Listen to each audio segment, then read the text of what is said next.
In this video, I'm going to be changing the timing belt and the auxiliary belts on this Volkswagen Golf.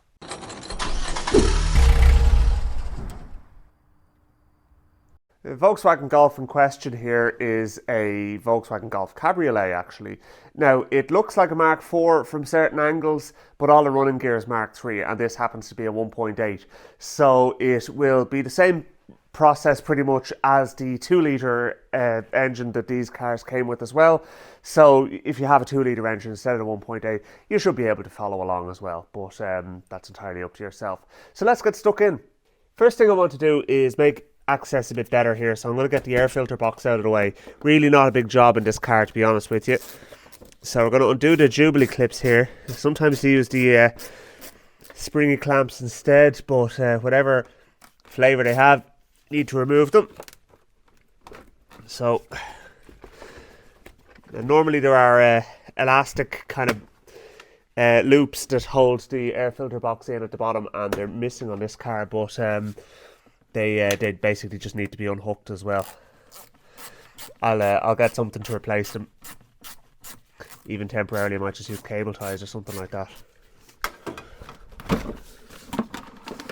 So get that out of our way.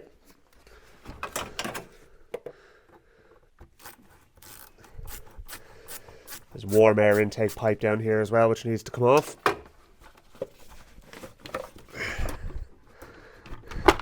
And that allows us to take this out. Now straight away, something I noticed when I took that out is there's a vacuum tube here, and that would be responsible for operating the warm air intake. And the rubber pipe inside the intake was actually split. Now I was having a couple of running issues with this car, and it just wasn't running right, so that'll be something I'll be replacing, and hopefully that'll actually fix it. Be a nice little simple fix if it is. The next thing I'm going to do is just take off the timing belt cover. Now obviously we're a good way away from removing the timing belt. We need to remove our auxiliary belts first.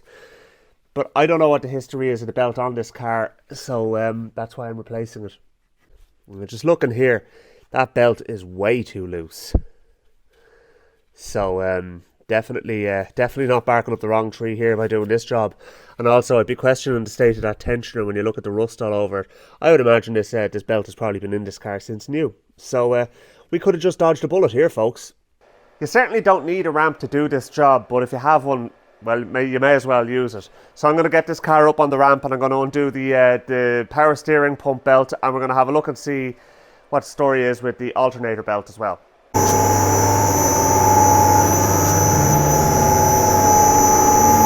So here's the power steering pump, and there's the belt. And that's how loose it was. So it's obviously the wrong belt because that's at full extension there now. So what we need to do to loosen that is we have to back off this bolt here in the middle, and you'll see there's a hex on the outer part as well. So the hex on the outer part basically turns this little gear along the sort of rack type thing, and tensions the belt for you. But before you do that, you're going to need to undo the nut on this as well here, or the bolt here as well, to allow you to slide. So that's basically what we're going to do now. So they're just 13mm nuts. So now we should be able to actually just slide that along. When I say slide it along, it may need a belt of a hammer. Let's just try and use the hex there and see if we get anywhere with it. It's 22mm, by the way.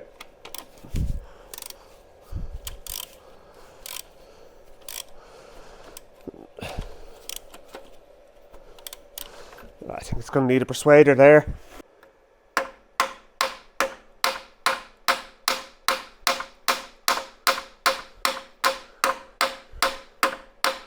There you go.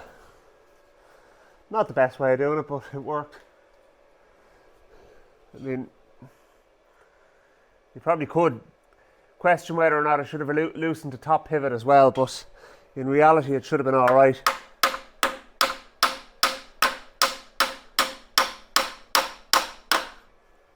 Okay, that's as loose as it's going to get. So that's that belt off.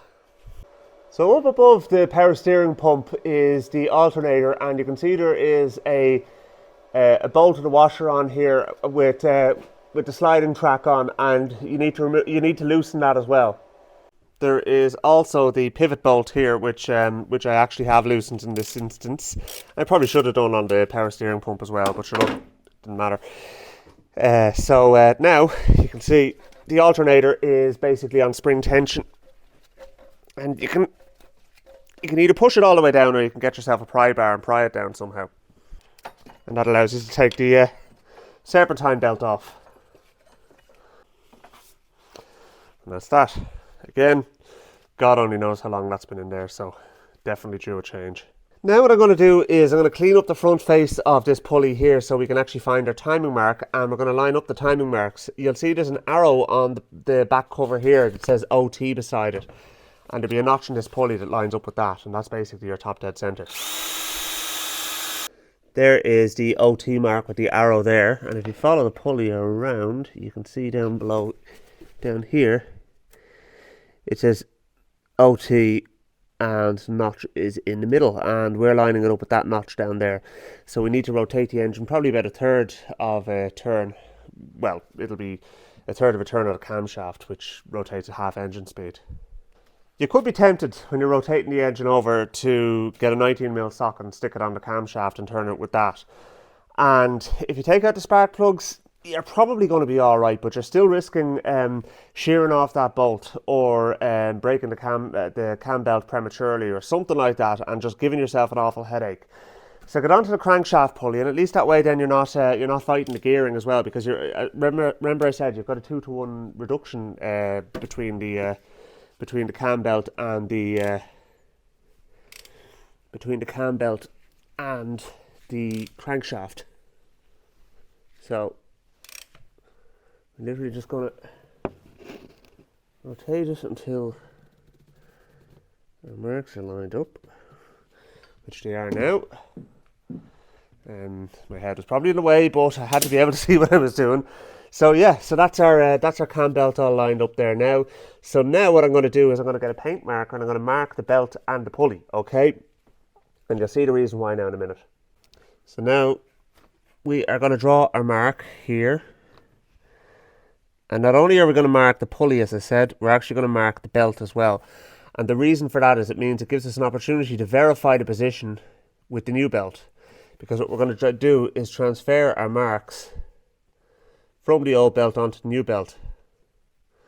Now, you can use that as your kind of final position and just do it that way, but in this instance, what we're going to do is we're going to actually use the marks as well. With a petrol engine, it's easier anyway. Now, if we look at the bottom pulley, you can see now there's a little notch on that and an arrow on that as well, on the back cover. So that basically means that our timing marks are all lined up. Okay, so that's that bit done. So now we can kind of go further. Alright, so I'm just removing the lower cover here now at the moment. Unfortunately, in this instance, we are going to have to remove this engine mount, and it just adds a little bit of extra complexity to an otherwise straightforward enough job. But it's not a major problem, you know. I mean, look at it'll be fine. And we also need to remove the bottom pulley. So I'm going to go down and just take out our 4 6mm cap head bolts in there, which need to be removed. Well, folks, it's the following day for me, and the reason being is that I threw my hat at it last night when I had a real battle trying to get this bottom pulley off the engine. But it's off now anyway. Let's just say I didn't film it because there would have been a lot of swearing, and let's just say that heat was involved, and it was an absolute pain in the stones. So anyway, yeah, we're going to have to figure out a way of replacing the bolts to hold that on, but that's a problem for later on. I should have a couple of cap head bolts that'll do the trick. So anyway, we'll keep going.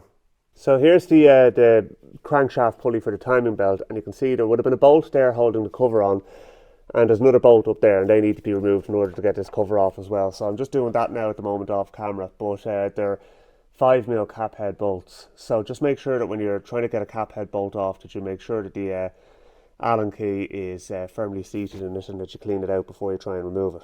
Alright, so now that we have the bolts removed from the plastic cover, we can see now that it won't come out behind the water pump pulley, and I'm damned if I'm taking the water pump pulley off after the way the bottom pulley treated me. So anyway, in either case, we're going to have to take the engine mount off. So if you look down below, I have the engine supported on jack stands there, but if you need to use a trolley jack, if you're doing this on the floor, you can do that too.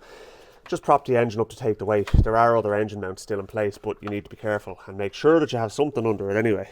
So let's get this little plastic cover off. Now there's a bolt here, another cap head delight, and then we're going to take off this bolt as well, and that should allow us to take this bracket here off. And then I'm thinking when we have that bracket off, that plastic cover should come off. So we're going to try that. I'm not fully sure, to be honest with you, at this point. So let's get that bolt out and we'll see how we go. Just FYI, you need to remove the 17mm bolt here first of all before you take off the cap head bolts.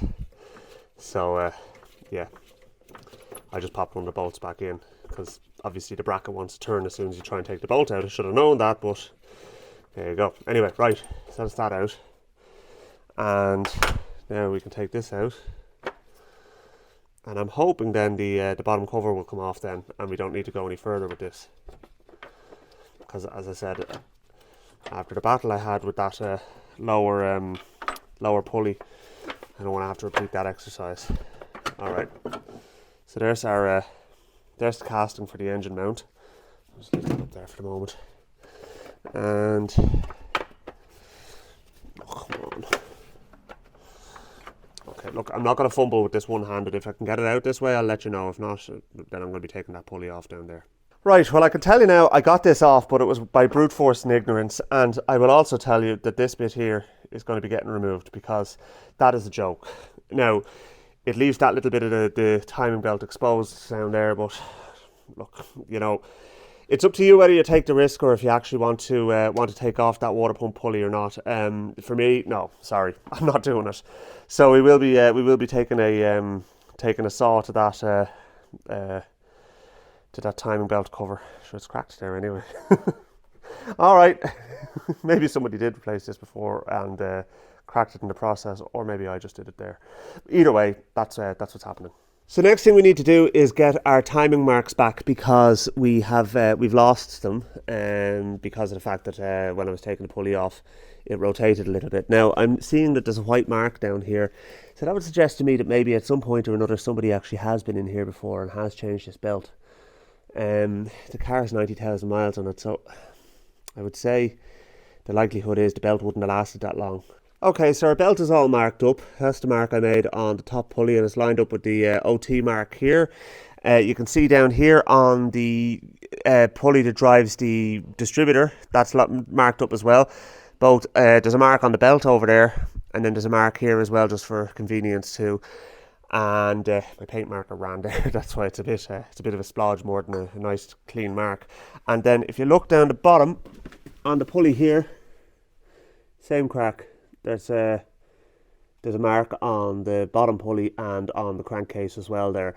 Now, if you don't have a mark there, you can always go over to the bell housing on the other side. And if you look in here, there's a little plastic cover.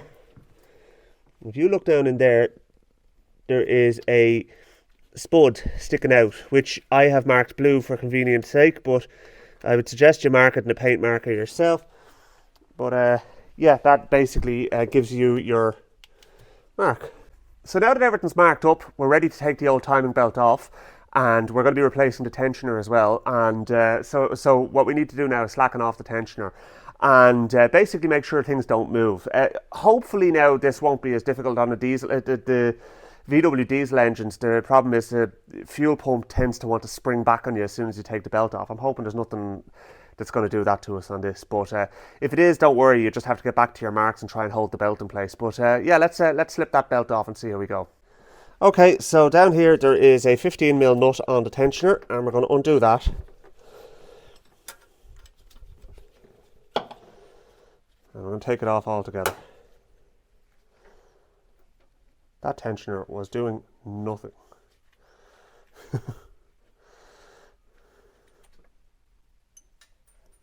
There goes the washer. I'll pick that up in a second. Okay, so now just basically going to walk the belt off right the way around. taking care not to move any of the pulleys as you do it. Once you have it off one of the pulleys, it'll come off all the others easily enough, obviously. So there we go, that's the old timing belt off. Okay, so I'm going to mark this CS here for camshaft, and I'll show you now in a second why. So what we're going to do is we're going to get a new timing belt and we're going to transfer these marks onto it.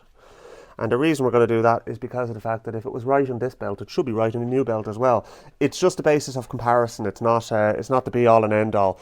But that pulley down there wants to move very freely, so just need to be careful of that. Okay, so obviously that's our old belt there, and we have our kit here. I like the Gates belts. There's a bit of quality in them, and we have our tensioner there as well, and there's it comes with a new stud and nut and washer as well. So right, so let's just offer the two of them up and make sure that they are the same first of all. I can tell you now straight off they are, which is great. So what we're going to do first of all is, there's our mark with the CS on it, okay, and we just want to make sure that there isn't a direction of rotation. The old belt was a Gates belt as well, actually, so they're not OEM for a Volkswagen, so this belt has been changed at some stage. So what we're going to do is we're going to line up our teeth here on this side of the belt, and we're going to literally just transfer our mark. Paint markers are a very useful thing to have, but you can use Tipp-Ex as well, or whatever you feel appropriate. Okay, so now we're going to keep all the teeth together as we go around and find our next mark, and we're going to transfer that on as well.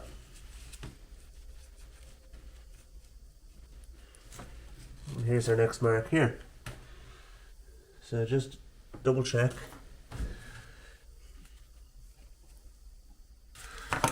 And lastly, our crankshaft mark. Okay, so you can see here, marks are all transferred. I'm going to just go through them all and double check, make sure that we are 100%. So that one's right, and that one's right, and that one's right. Okay, so now here's our new belt ready to go on. The mark up the top here is where our camshaft is. So now you'd know by the writing, but I'm going to just for pig iron, I'm just going to write CS there as well. Okay, so at least we know. And as I said, here's our new tensioner, which will be going on. And we'll bring over our nut and washer, and we're going to start fitting the belt. Okay, so there's our new tensioner. I took the old one off there, and the two holes face the outside. You fit it over that, and we'll start putting our new belt on. So we're going to find our CS mark here, which is this flad, and this go around the pulley and just hook onto the tensioner. So that's hooked on there. Now you can see now why the marks are important, because that one, the auxiliary drive pulley, actually moved on us there. Okay, so there's two of the marks in place. So now we're just going to try and squeeze it onto the crankshaft pulley, and we may end up taking it off the top and putting it on the bottom and working our way around the top. We'll see now in a second. Alright, so now that should just slip on over that now, and our mark should be lined up, which it is. So that's all looking pretty good there now at that, except for the fact that it looks like the crankshaft is turned slightly. So we'll have to turn that back a little bit just to get that right. But that being said, the belt is actually in the correct position. It's just the crankshaft is not. So you'll see now what I mean in a second. So if I don't take the belt off and I just stick this on. By the way, this is a a 3/4 inch 12-point socket I'm using on the crankshaft. That seems to do the job nicely. I think it's actually a 19mm, but I don't have any 12-point sockets in any of that size 12-point socket in metric. So right, so that's that crankshaft mark is lined up. So let's have a look at our marks elsewhere. Our mark on the camshaft is right, it's all lined up, and our mark on the auxiliary drive is right, and it's all lined up.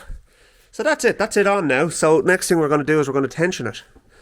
And the way it was before, it was really that loose, so the tensioner was actually doing nothing by that measure. So let's give that a turn. It's really the luck of God it didn't slip off and wreck the engine. Actually, it really was very, very loose. I'm just going to pop the nut and washer on loosely. Now I didn't actually bother replacing the stud in the block for this, but you can if you want to. That's your call, I suppose. I mean, by rights, I suppose you should. It comes with the kit, but the other one's fine. So, right, so now we need to turn this tensioner in the direction of rotation so that it's not inclined to loosen itself. So it will. I'm just trying to think. That'll be turning that way. So the tensioner will be turning anti-clockwise. So we need to turn this anti-clockwise. So you'll see I'm using a right-angled long nose pliers, which will fit into the holes on the tensioner. You could use the circular pliers as well if you have them.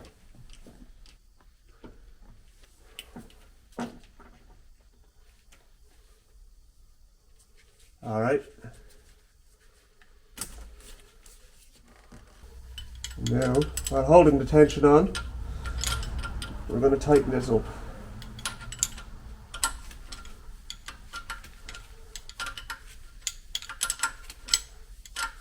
Bit awkward, but stay at it.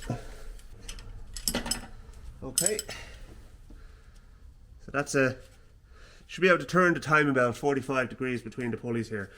So that's kind of what you're looking for. Now I'm going to swing out of this.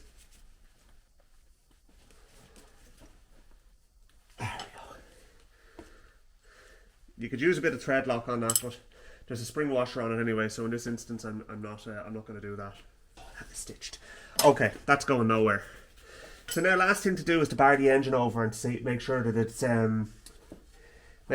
all right. Now don't forget, the marks that you made on the timing belt are not going to line up with the marks on the pulleys anymore, because just because of the number of teeth on the pulleys versus the number of teeth on the belt and all that. So what we're looking for is our marks to line up on the crankshaft, the camshaft, and the auxiliary drive. But don't worry about the marks on the belt, because they're now going to be redundant as soon as we turn this over. After a certain number of rotations, however many hundred of rotations, they will line up again. But God knows what that is. Right, so get our ratchet on and bar the engine over.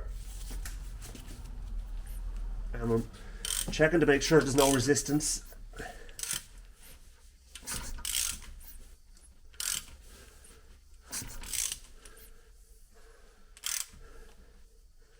So there's half a rotation, and the marks have come back around.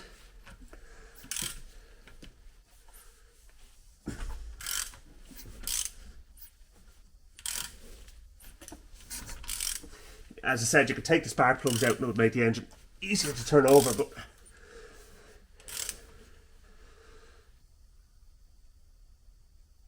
and there we go.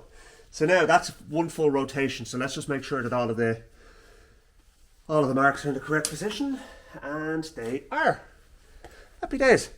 That's the timing belt on and done. So let's put everything else back up now. I'm going to modify that timing belt cover, because that's a pain in the arse, that is. And then we can get our engine mount back on, and we can get all the other bits buttoned up. Nobody need ever know. So let's put that back on. So now we'll just drop that in there.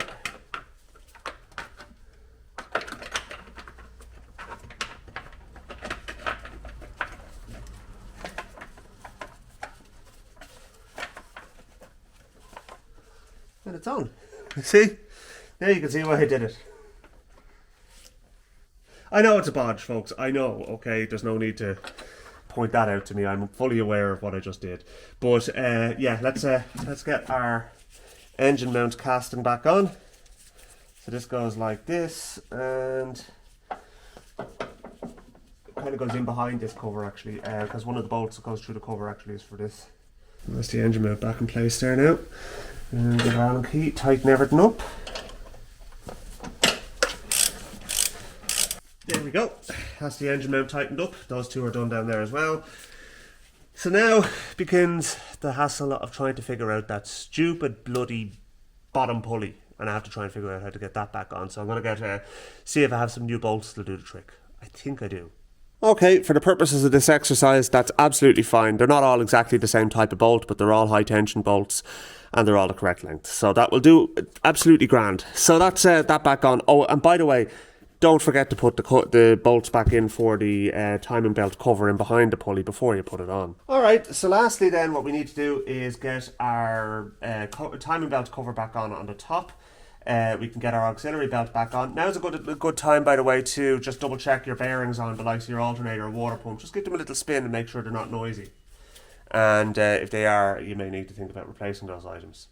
Okay. Just gave the timing belt cover a little bit of a clean as well. So now what I will be doing is writing the mileage on the belt cover at a later stage as well. Once I've actually checked the mileage on the car. The battery is dead, so I need to get a new battery into before we go any further on that one. Now that is... there we go. There we go. So now let's get our auxiliary belt on. Reinstallation is the reverse of removal in this instance, only you swear in different places. Now we just need to push our alternator down and get the get it hooked on there. Where is my pry bar going? You guys are standing on it. Alright.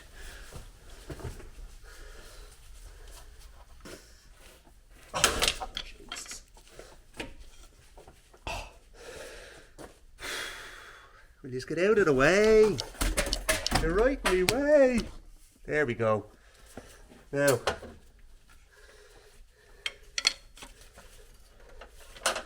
There we go. It's a bit awkward to be honest with you, but there you go. Once it's on, it's on. So now we can lift the car up and get the power steering pump belt on, and we have to tighten up our the alternator as well. So yeah, actually we'll do the top nut on the alternator, the top bolt on the alternator first. Just a bolt that goes through the slider up here. Just need to tighten this. You know, it's one thing about making YouTube videos people probably don't tell you too often in the videos is the amount of time you spend stepping around a bleeding camera.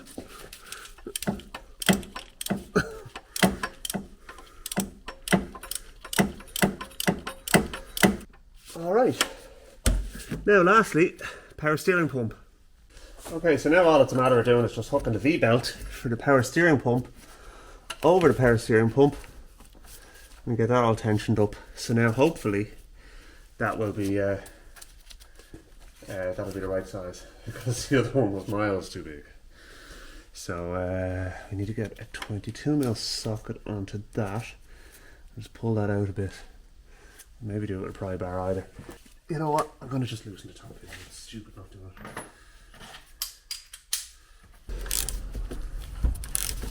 So now let's see how we go.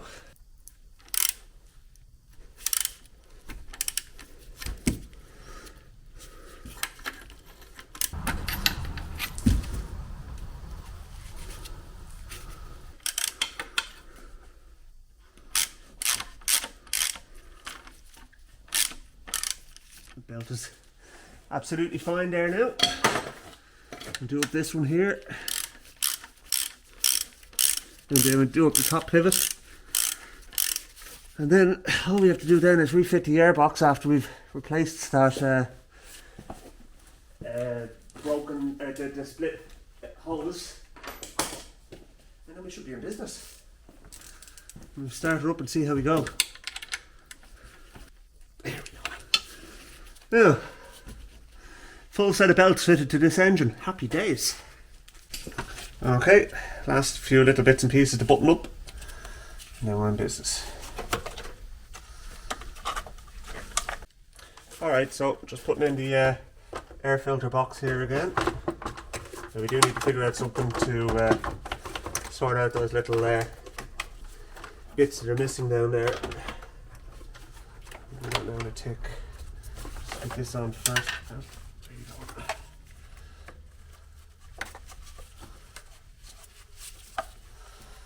go. I have a new vacuum hose installed in this now as well, so hopefully that'll take care of the running issue I was having.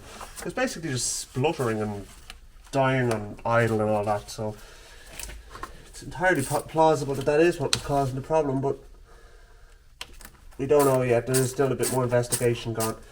Or maybe it was the fact that the timing belt was hanging off it. So either way, it needed to be done. So okay, that's that back on.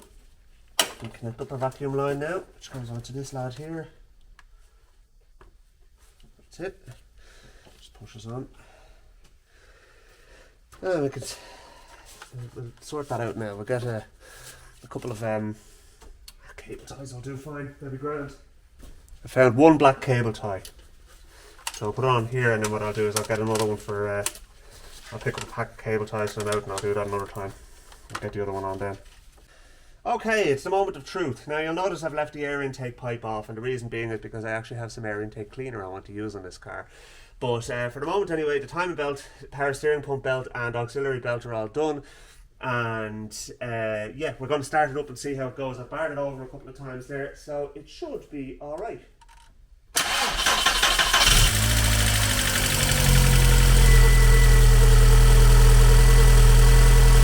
Sounded pretty good. It's actually sounding a lot better. Now, let's spray a bit of this in.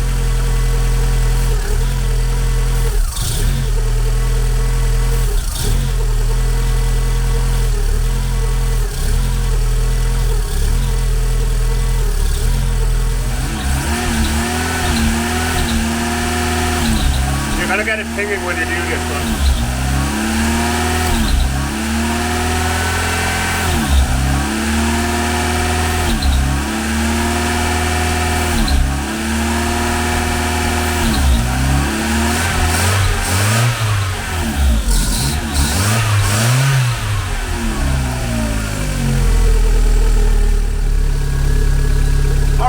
The air filter back onto it there now anyway, and we'll see how it's running then. And then what we'll do is I want to just take the distributor cap off and just make sure everything's alright in there. Common problem with these cars is the crankshaft position sensor, so I want to just have a look at that and make sure that everything's okay there. But to be honest with you, it's looking everything's looking pretty good here now. Like, it's a little bit of roughness to it, but it's not nearly as bad as it used to be. So what we'll do is we'll actually have a look at the other vacuum hoses and that as well, and make sure that there isn't anything untoward. Like for example, where does that go? Yeah, like the other end of that pipe that I replaced is a bit scabby as well. So I'm actually going to take off the intake plenum there, and I'm going to just check that as well. Alright, so there's vacuum lines going through this as well, and so we need to change these and this lad here. So we'll do all of them, because they're looking fairly crusty, and see if that makes a difference. Alright, new vacuum hose. One goes down to here. Little take off barb.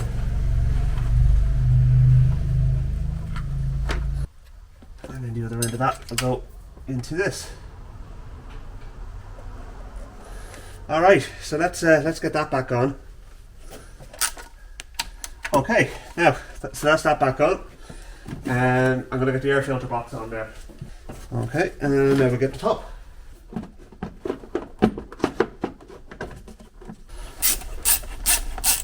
Okay. So now let's start the engine, see how we're looking.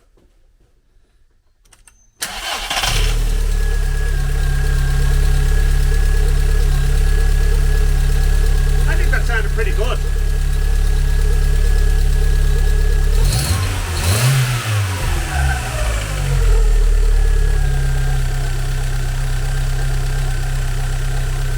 You know what, folks? I don't think that's bad at all. And I think all that we need to do is actually get out and drive it. Now I'm going to take the distributor cap off, like I say anyway, just make sure there's nothing untoward in there. because I did do something that I feel like I probably shouldn't have done, is I lubricated the distributor drive shaft, and because I did that, I think I might have contaminated the crankshaft position sensor which is in there. So I'll just take a quick look. Alright, so I just took the top off the distributor, cleaned it all out, and gave it a bit of a tidy up, and just inspected everything. It seems to be alright, but you know, I mean, it's probably just better off. There's no advanced mechanism in the distributor in these cars. It's all done by the ECU, so I mean, realistically, there doesn't need to be any lubrication put down there. So yeah, I'm basing my knowledge on older cars, as you can imagine. So right, let's start her up and see how we go. Oh, wipers off.